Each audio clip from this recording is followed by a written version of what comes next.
je m'appelle Kamara Khalilou, j'ai 34 ans, je suis éducateur au sein du club de Saint-Nazaire.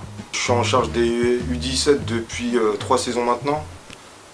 À mon arrivée, j'étais en charge des U19 et le poste a été vacant en U17, du coup je me suis positionné sur ce poste-là parce que c'était un public qui m'intéressait pour plusieurs raisons.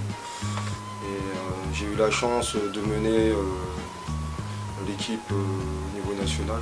Pas seulement la chance. Bah, la chance, il y a eu du travail de fait je pense, mais ça a été une belle opportunité pour ma part. Et sportivement, comment ça se passe avec cette équipe justement dans le Alors championnat? sportivement, c'est la découverte pour les joueurs, pour moi-même, un apprentissage pour eux et une fois de plus pour moi-même. Ouais, une grosse découverte, surtout lors de ces 6 premiers mois. Quel bilan vous faites, toi et les joueurs de cette première partie de saison justement? Le bilan, il y a du bon et il y a des points améliorés. Déjà le bon c'est sur le plan comptable, on est avant-dernier au classement, mais on n'est pas si décroché que ça, hein, ça nous laisse des chances, à condition qu'on enchaîne sur une petite série de victoires qui pourrait nous faire du bien.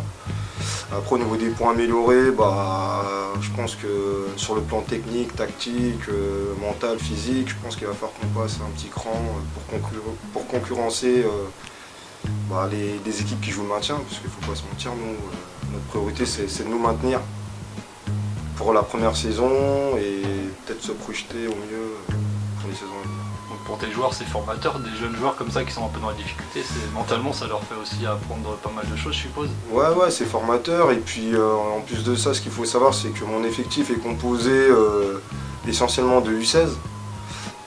Ce qu'il faut savoir aussi c'est que la plupart des garçons qu'on a intégrés cette année, c'est des garçons qui évoluent en U15 élite. Déjà la passerelle entre les U15 et les U17, on sait qu'elle est énorme, mais de passer à U15 élite en allant vers les U17 nations, le pas il est énorme. Du coup, il va falloir être patient avec eux. Et pour la deuxième partie du groupe, de l'effectif, j'ai des garçons qui ont contribué à la montée, qui eux, pour certains se sont adaptés, pour d'autres un peu moins. Mais c'est pareil, on va être patient avec eux. À titre personnel, tu es en formation BEF. Comment es-tu venu à cette formation justement? Tu as passé les diplômes précédents, je suppose? Alors, dans un premier temps, j'ai passé mon BMF la saison dernière. Et en parallèle, on a eu l'accession en U17 Nation.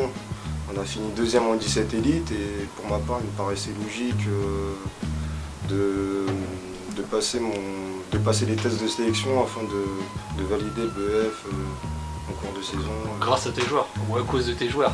Tu te Alors, retrouves on peut en dire, BEF. ouais, après on peut dire grâce à mes joueurs, après j'ai grandi en même temps que le club.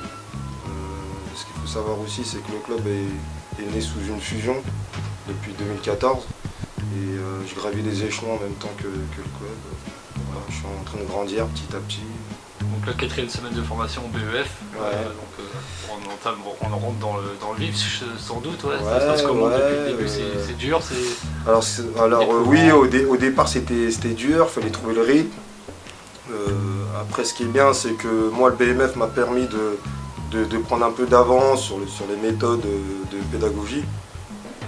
Mais le véritable tournant ça a été la 3e semaine où sur le plan perso où j'ai assimilé beaucoup de choses, surtout dans la conception des séances, dans la qualité, dans les comportements qu'on pouvait attendre de nos joueurs, comportements à avoir nous en tant qu'éducateurs. Et ça a été un réel tournant. Et je pense qu'après les 2 dernières semaines, ça va être la dernière ligne droite où là il va falloir être beaucoup plus exigeant avec soi-même. un peu de stress? Un peu, mais c'est du bon stress. Ouais, c'est du bon stress parce qu'on arrive sur la fin, on se dit qu'on a fait une bonne partie. On a fait une bonne partie, on vient de terminer la 4e semaine. Bon, après c'est que du bonus. Hein.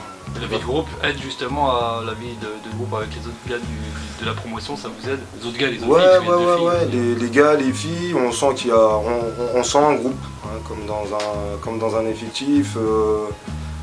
Il y a des garçons qui sont en avance, d'autres qui ont un peu de retard, mais il y a de la solidarité, de l'entraide, de l'échange. Et à partir de là, voilà, on va garder ce fil conducteur qui va nous permettre à tous, au moins,